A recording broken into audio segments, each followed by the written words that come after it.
In 1990, something sinister started happening across Central Europe. Much like Jack Ripper's in 1880, a string of disturbing murders left prostitutes dead under violent, eerie circumstances. The authorities in Austria, not really used to dealing with serial killers, were initially stumped. The victims, all sex workers, were strangled with their own pantyhose and dumped in remote wooded areas, found partially undressed. The first victim, Heidi Hammerer, was discovered on New Year's Eve 1990 in a secluded spot, her body chilled by the freezing winter air.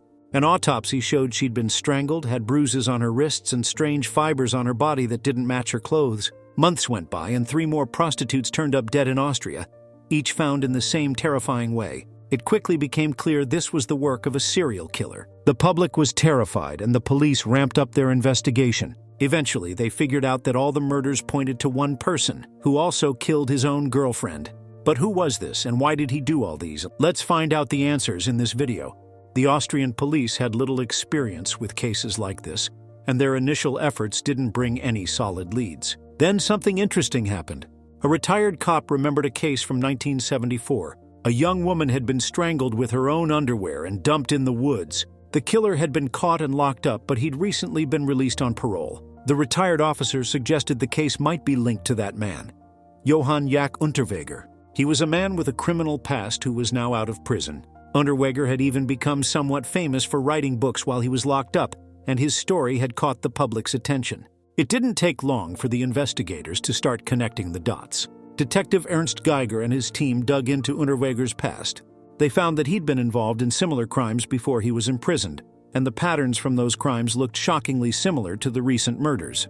It wasn't long before they started suspecting that Unterweger might be the killer, but the investigation turned into an international manhunt, with Unterweger crossing borders to evade capture, making the case a priority for both Austrian authorities and the FBI. Now, Jack Unterweger wasn't your typical criminal. His life had been one of neglect and abuse. Born to a German prostitute, he was abandoned as a child and bounced between foster homes. His dad was an American soldier, though. After his mom kept getting locked up for a fraud case, Jack ended up living with his grandfather. He wasn't exactly a model kid, skipping school and getting into trouble early on, with things like stealing and even attacking women. When he was 24, he kidnapped and strangled an 18-year-old woman, which landed him a life sentence in prison. But while he was locked up, Jack was kind of a changed person. He started writing poetry, short stories, even an autobiography. His writing caught some attention, and before long a campaign was launched to get him released. After serving 15 years, he was let out in 1990, with people thinking he'd changed. He became somewhat of a celebrity, publishing books and even making TV appearances. He even got a job as a reporter covering crime stories, including ones about murders that he had actually committed. But deep down, Jack wasn't done yet. As investigators looked deeper into the murders, they started finding chilling connections between Unterweger and the crime scenes. Evidence showed that he'd been at each murder location before the killings took place. He had even visited Prague in 1990, right before the murder of Blanka Bokova, the first in a series of strangulations. Tracking his movements, they realized there was a pattern to where and when the murders happened, and it seemed like Unterweger was always a step ahead. Back in October 1991, a phone call came out of nowhere that sent chills down the spine of Regina Prem's family. The person on the other end claimed to be the one who had killed her, giving creepy details about what she was wearing and how she died. Sure enough, Regina's body was found, and it turned out she was the 8th victim in a string of gruesome murders. But even with this call and the discovery, authorities couldn't figure out who was behind the killings. It was like they were stuck, unable to crack the case. Finally, on October 22, 1991, police in Austria brought in Jack Unterweger for questioning. They had a hunch he might be the killer, but with no solid evidence, they were just fishing for a confession. Jack admitted to hanging out with prostitutes both for work and for personal reasons, but he denied having anything to do with the victims. But his alibis didn't hold up too well. But since they didn't have enough proof, they had to let him go. Still, 2 detectives weren't ready to give up on him. They kept digging into his background, and eventually they traced a car he had driven after getting out of prison. The car had been sold a year earlier, though, leaving little to go on. They did find a single hair, which they sent for DNA testing at the University of Bern. Turns out the DNA matched a woman named Blanka Bokova, the first victim killed in Prague in September 1990. While it didn't directly tie him to the murders, it proved Jack had been at the crime scene in the car. Detectives also spoke with a few Austrian prostitutes who remembered Jack as a regular customer, insisting on handcuffing them during sex. One even recalled seeing him with the first victim found in Brigance, Heidi Hammerer, wearing a brown leather jacket. With this info, plus the hair evidence, detectives got a warrant to search Jack's apartment. When they searched, Jack wasn't there, but they did find a brown leather jacket and receipts from a seafood restaurant in Malibu, California. That made it look like Jack had traveled to the US at some point, but they still couldn't find anything solid that linked him directly to the murders. With the case stalling, detectives reached out to the FBI for help. He connected with FBI agent Julianne Slisco, who then reached out to retired Special Agent Greg McCrary, a guy with tons of experience in serial murder investigations. McCrary agreed to help, and soon, the investigation took a big leap forward. This was the first major serial murder case in Austria. But around that same time, some unsolved murder cases in Central Europe also started to point to Jack Unterweger as the main suspect. But there wasn't much physical evidence tying him to the crimes. Then a telex from Vienna made its way to California, catching the eye of Los Angeles detective Fred Miller. He had been working on similar cases involving prostitutes found dead under suspicious circumstances, and the murders in LA seemed to follow the same pattern as the ones Jack was suspected of in Austria. So, the investigators started putting their notes together and realized there were some pretty eerie similarities between the cases. All the victims were prostitutes, strangled with their own bras and dumped in remote places.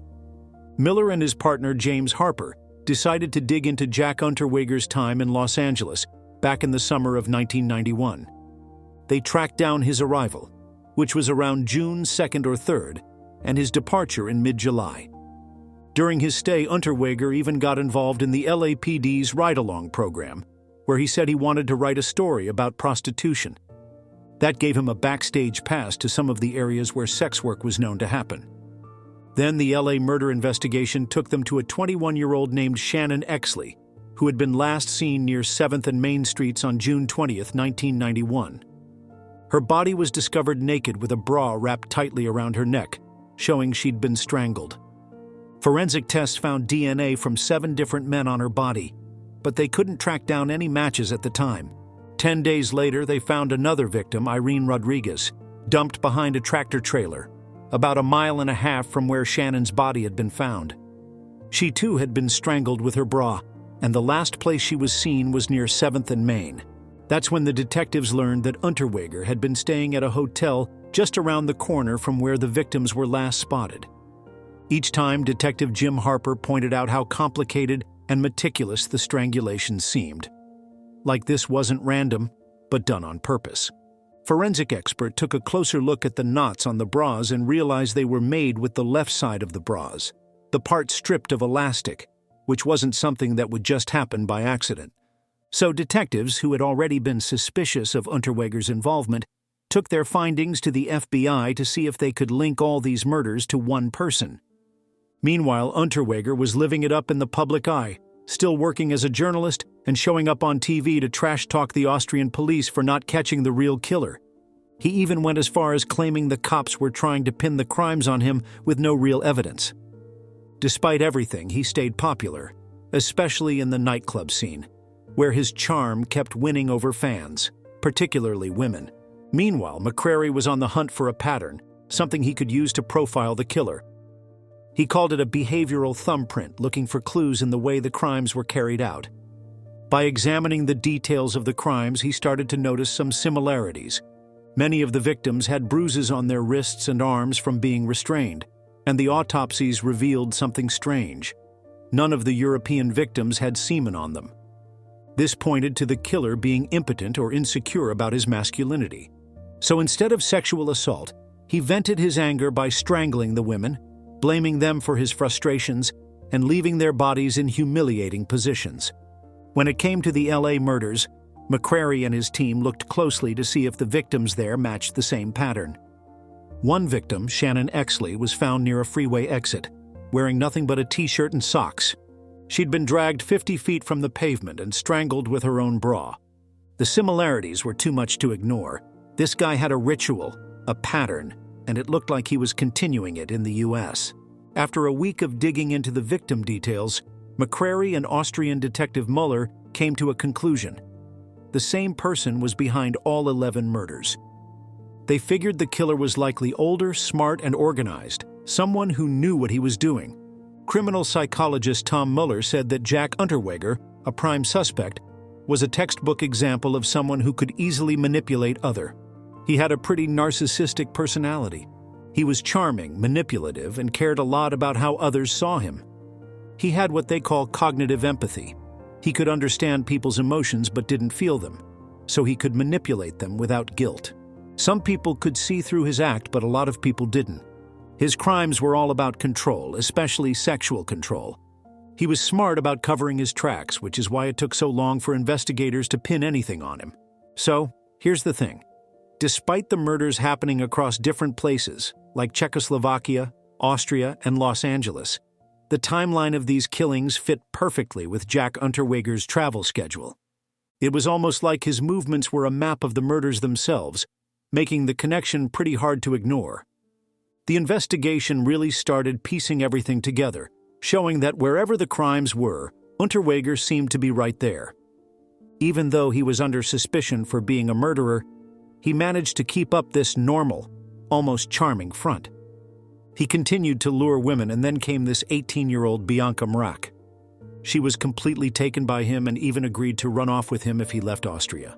They instantly fell in love with each other, and Mrak became his permanent girlfriend, even though he had a shady past. Meanwhile, the authorities in Austria issued an arrest warrant and searched his place, but by then, he'd already split. They checked all possible exit points, but he was nowhere to be found. Unterweger had already left Austria with his girlfriend Bianca Mrak. He even made a public appearance in Paris claiming he was innocent and that he fled because he was being framed. But the police had no idea where he was, but some of Unterweger's friends, when interviewed by Austrian investigators, casually mentioned that he'd gone on a holiday to the US with Bianca. Her mom had been in touch with them, sending money to the couple. Turns out they were in New York and then heading to Florida. Once her mom told the police that Bianca had called asking for more money, US Marshals were ready. And that's when they arrested Unterweger in Miami as he showed up to collect the cash. And turned out Jack ended up killing his own girlfriend Bianca as well. LAPD detective Fred Miller worked hand in hand with Austrian authorities, making sure the details from both the Austrian and California murders lined up. They exchanged everything: crime scene photos, victim details, you name it. The Austrians wanted to prosecute him for all 11 murders, but his fame as a journalist made it tricky. Detectives had to make sure people saw the real, darker side of Unterweger. Agent McCrary pointed out the eerie contrast between Unterweger's public image, always looking sharp in a suit and with a nice guy smile, and his darker nature, revealed through prison tattoos and his violent tendencies. The LAPD even got a search warrant for DNA samples while he was in Miami: blood, hair, saliva. When they ran the tests, they found a match with semen from Shannon Exley. While the other victims had semen from different men or no semen at all, this was the smoking gun they needed to tie him to at least one of the murders. Jack Unterweger was seriously freaking out. He didn't want to end up in California, where he might get the death penalty in a gas chamber. So he made a move to get himself sent back to Austria, where, under their laws, he could be tried for his crimes anywhere in the world. Even though the evidence against him was pretty overwhelming, Unterweger was convinced he could still talk his way out of it and convince a jury that he was innocent, especially since he still had media support back home in Austria, where some people believed he was being framed by the police. Once he got back to Austria, Unterweger was hit with charges for 11 murders, 7 of which took place in Austria. The media just couldn't get enough of the case, and Unterweger kept pushing the idea that he was innocent, with the press running his side of the story. As the trial loomed, prosecutors had their work cut out for them. They didn't have much physical evidence to tie him directly to the murders, so they brought in an FBI agent, John McCrary, who created a behavioral profile that would help the prosecution. He even speculated that Unterweger, with his twisted fantasies, might have asked the victims to wear handcuffs during the attacks. This profile became a major part of the prosecution's argument that Unterweger was the murderer. The trial was a huge deal in Austria, basically their version of the O.J. Simpson case in the U.S. LAPD detective Jim Harper, who had been involved in the investigation, flew out to Vienna to testify. The media was all over it. The case spanned 2 continents, and McCrary's testimony tied all the victims together. The killer's method was chilling, making it hard to believe more than one person could have committed these crimes. The defense tried to argue that the victims in Los Angeles were strangled with bras, while those in Europe were strangled with pantyhose. But McCrary shut that down, saying the real key was the use of intimate clothing in the murders. After a long 2.5-month trial, Johann Jack Unterweger was found guilty of 9 murders. But a few of the bodies were too far gone to prove he was behind them with any real certainty. He got a life sentence, but instead of facing the consequences, he ended it all in his cell with a nylon cord. Kind of his final act of control.